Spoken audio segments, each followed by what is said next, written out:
Salut tout le monde, c'est Florimond. Aujourd'hui on se retrouve pour parler de l'overboost, c'est un truc qu'on me demande souvent et c'est super important.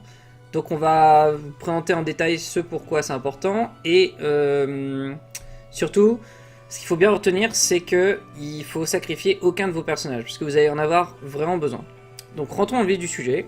Devant vous, vous voyez une Nami que j'ai eu directement dans un drop, 4 étoiles. Et donc en dessous ces statistiques, vous voyez 60 d'overboost sur 100. Faut savoir que quand on a un personnage, qu'on l'est dans un drop, dans une bannière ou dans une mission, on l'a avec un nombre d'étoiles et donc un nombre d'overboost initial qu'on ne peut pas augmenter, sauf en absorbant d'autres personnages. Je vais y venir. Donc elle, on l'a eu niveau 4 de base, donc elle a 60 d'overboost. Si je l'avais eu niveau 2, elle aurait eu 10 d'overboost. Et si je l'avais eu niveau 3, elle aurait eu 30 d'overboost. Si je l'avais eu niveau 5, bien sûr, elle aurait eu 100 d'overboost. Voilà pourquoi les doublons sont très importants dans le jeu, en tout cas depuis la mise à jour 1.3. C'est parce qu'ils augmentent l'overboost proportionnellement à leur nombre d'étoiles. Maintenant, je vais vous montrer. Si vous voyez, il y a une Nami là qui a 160 à gauche qui est verrouillée. Elle, en fait, je l'ai déjà montée. Donc je vais aller la chercher. Hop. Cette Nami, en fait, je l'ai déjà augmentée. Je lui ai fait absorber des doublons, en fait. Donc elle a 100 plus 60. Elle est overboost 1, OB1. Si je veux, je peux lui augmenter son overboost, en fait, en lui faisant absorber son doublon. Vous voyez qu'en fait, à part les personnages qui ont déjà des niveaux d'overboost, vous voyez la petite pastille à droite de leur carte, en bas, les autres donnent vraiment ridicule, des montants ridicules quoi, 6, 6, 3, 3. Mais la Nami, elle, le doublon donne 60, alors qu'elle est sans overboost. Donc je vais la prendre, hop. Et là vous voyez, en dessous des statistiques, que elle est montée au niveau 3.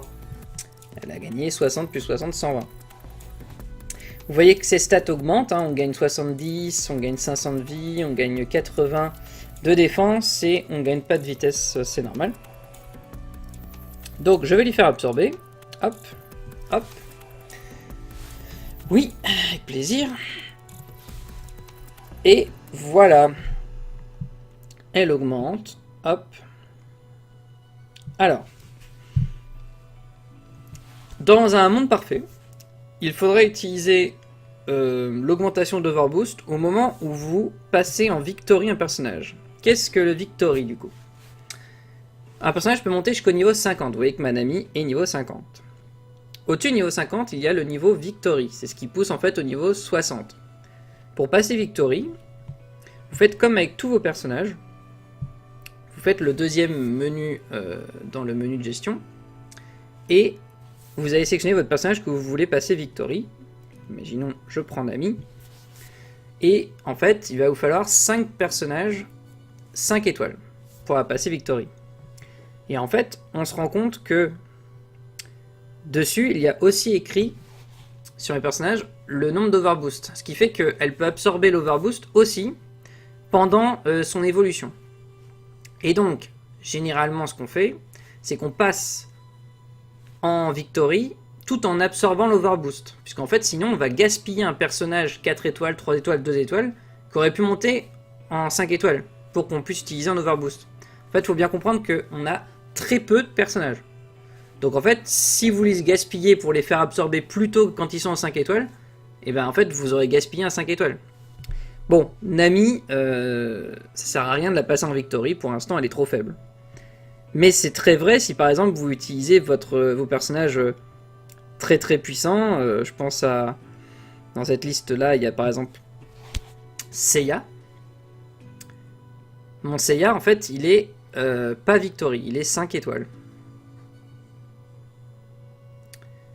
Et pourquoi il n'est pas victory? Parce que je n'ai pas encore utilisé mes personnages 5 étoiles pour l'augmenter. Parce que ça coûte beaucoup trop. Là, vous voyez que j'ai un personnage qui pourrait être utilisé. Mais il m'en faut encore 4, quoi. Et il donnera 3 overboosts, mais ça, franchement, on s'en fiche. Quand c'est pas les doublons... considérez que c'est pas important. Et ne donnez pas d'overboost à vos personnages qui ne sont pas des doublons. Parce qu'en fait, vous avez juste gaspillé ce personnage. Alors que ça se trouve, dans 2 mises à jour, ce sera un personnage très très fort. Donc voilà. Une dernière chose. Pour augmenter l'overboost, vous avez le choix, donc soit d'augmenter votre personnage et donner un doublon, soit de le faire pendant son évolution. Et une dernière chose, vous pouvez acheter une canette. Alors, les canettes, elles sont ici, par exemple, ou elles sont dans d'autres boutiques, ou bien encore, elles sont en PVP à gagner. Une canette, ça donne normalement 50 d'overboost. C'est un objet à utiliser comme une altère quand on augmente son personnage. Si on regarde par exemple celle du nouvel événement, là, on peut voir qu'il y a des canettes qui donnent que 10 d'overboost. C'est normal parce qu'elles sont plus ou moins gratuites. On nous donne en gros une canette par jour parce qu'on nous donne 10 points. Et elles sont de préférence à utiliser sur les girls parce que je crois qu'elles donnent moins sur les autres personnages. Donc faites très attention avec les canettes, n'augmentez pas n'importe quel personnage, regardez qui sont les meilleurs en PVP par exemple sur Reddit ou demandez-nous sur le groupe Facebook français.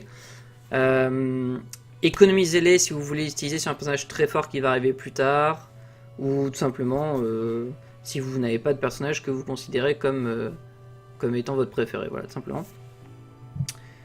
Je crois que c'est tout pour l'overboost et pour le victory. N'hésitez pas à monter tous vos personnages victory si vous avez les moyens. Voilà, moi je vous conseille de surtout pas le faire si vous savez pas qui monter ou si vous êtes au début de votre box. La box c'est le nom de... Enfin c'est votre boîte avec tous vos personnages. Hein. Je dis ça au cas où. Voilà, moi vous pouvez voir que j'ai quelques victories. En fait, c'est soit des personnages qu'on nous a donnés qui étaient faciles à victory, par exemple les personnages d'événements. Je pense au personnage de Slam Dunk, ou alors ou de Reborn, ou alors des personnages que j'ai monté victory parce qu'ils sont très forts en PVP, comme Koro Sensei, comme Bobobo. Bobobo, il y en a plein qui l'ont parmi vous. Il faut le monter victory, c'est un des meilleurs personnages du PVP, en tout cas pour l'instant. Donc il faut pas hésiter à le monter victory. Voilà, j'espère avoir été clair. N'hésitez pas à me poser le plus de questions possible, à me faire vos retours, et je vous dis à bientôt.